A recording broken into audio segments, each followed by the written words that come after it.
کبھی سوچا بیوی کو رات میں کیوں دفنایا گیا؟ یہ رات میں سارا تجہیز و تکفین کا اہتمام کیوں؟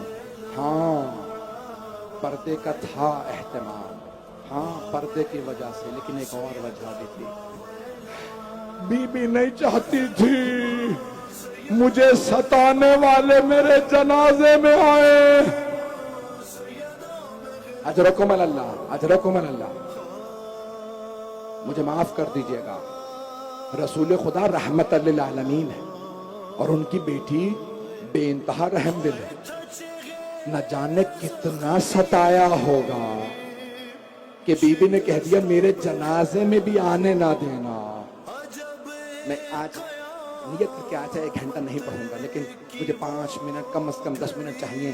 سنیے گا، ایک بہت بڑے خطیب اس وقت بہت بیمار ہیں، بہت بزرگ ہیں،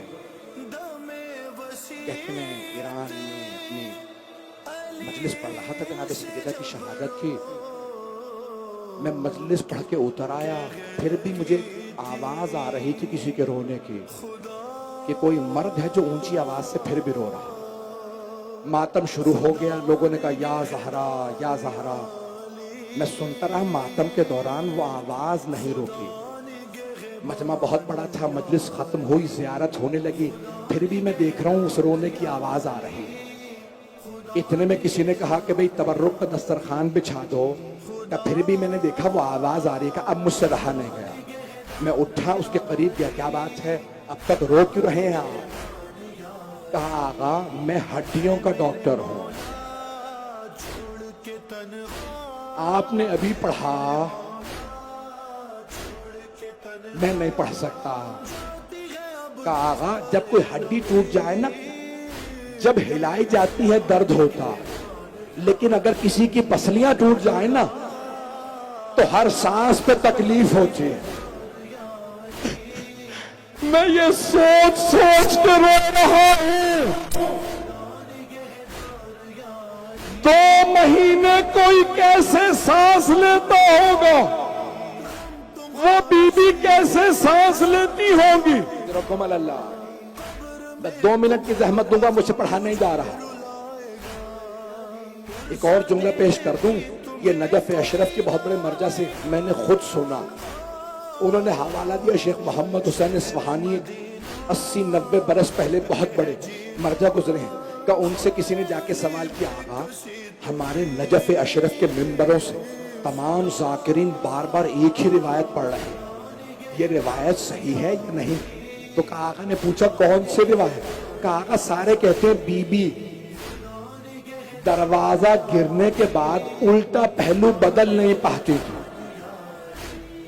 تمام بڑے بڑے علماء، ذاکرین، خطبہ، ممبروں سے شعراء اپنے کلام میں یہ روایت پڑھ رہے ہیں، کہ جیسے آقا محمد حسین اصفہانی مرحوم نے جملہ سنا رونے لگے، اپنے سر کو پیٹنے لگے۔ کہا آقا کیا بات ہے؟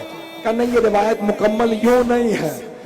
کہا آقا روایت کیا؟ کہ روایت یہ نہیں کہ بی بی الٹی طرف کی بھی کروٹ نہیں لے پاتی تھی، کہ بی بی پہلو ہی نہیں بدل پاتی تھی، بار بار کہتی تھی علی مجھے سہارا دیجئے یا ابوالحسن تکلیف ہے۔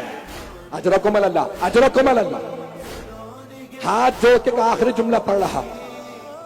ایک اور بہت بڑے عراق کے خطیب کا، وہ کہتے ہیں کہ میں مصائب پڑھتا تھا، میں نے خواب میں ایک مرتبہ مولا حسن علیہ السلام کی زیارت کی، پوری زندگی مصائب پڑھتے رہے، کہتے ہیں 30-35 برس خطابت کے بعد میں نے ایک رات خواب میں دیکھا، مولا حسن نے کہا کیا بات ہے، آپ سب کے درد مند ترین مصائب پڑھتے ہیں، میرے سب سے دردناک مصائب کیوں نہیں پڑھتے؟ کہ مولا میں آپ کے رونے والوں کو بیان کرتا ہوں، ایک ہی تو امام ہیں جن کو جب زہر دیا ان کے کلیجے کے ٹکڑے باہر آ گئے۔ مولا نے کہا نہیں یہ میرا سب سے سخت مصائب نہیں۔ کہ مولا میں آپ کے رونے والوں کو یہ بھی بتاتا ہوں، ایک امام ہے جن کے گھر میں ایک ایسی زوجہ تھی جس نے زہر دے دیا۔ مولا نے کہا نہیں یہ بھی میرا سب سے سخت مصائب نہیں۔ کہ مولا میں آپ کے رونے والوں کو یہ بھی بتاتا ہوں، ایک امام ہے، بس ایک امام، جن کا تابوت گھر سے گیا اور پھر گھر واپس آ گیا۔ لیکن جب واپس آیا تابوت میں تیر تھے، کفن سفید نہیں سرخ تھا۔ مولا نے فرمایا نہیں، یہ بھی میرا سب سے سخت مصائب نہیں۔ انہوں نے عرض کی کہ پھر مولا میں نہیں جانتا آپ کے سب سے سخت مصائب کون سے؟ کہا اب جب ممبر پہ جانا نا میرے رونے والوں سے کہنا حسن مجتبیٰ نے کہا ہے میرا سب سے سخت مصائب یہ ہے، مدینہ شہر تھا، شہر میں ایک گلی تھی، گلی میں دروازہ تھا، دروازے پہ آگ لگی تھی، دروازے کے پیچھے حسن مجتبیٰ کی ماں کھڑی تھی۔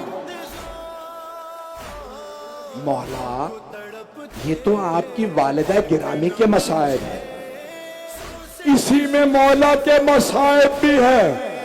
جب جلتا ہوا دروازہ گرا، مولا حسن دیکھ رہے تھے، ماں نے آواز دی فضا الیکی، مجھے سہارا دو میرا محسن،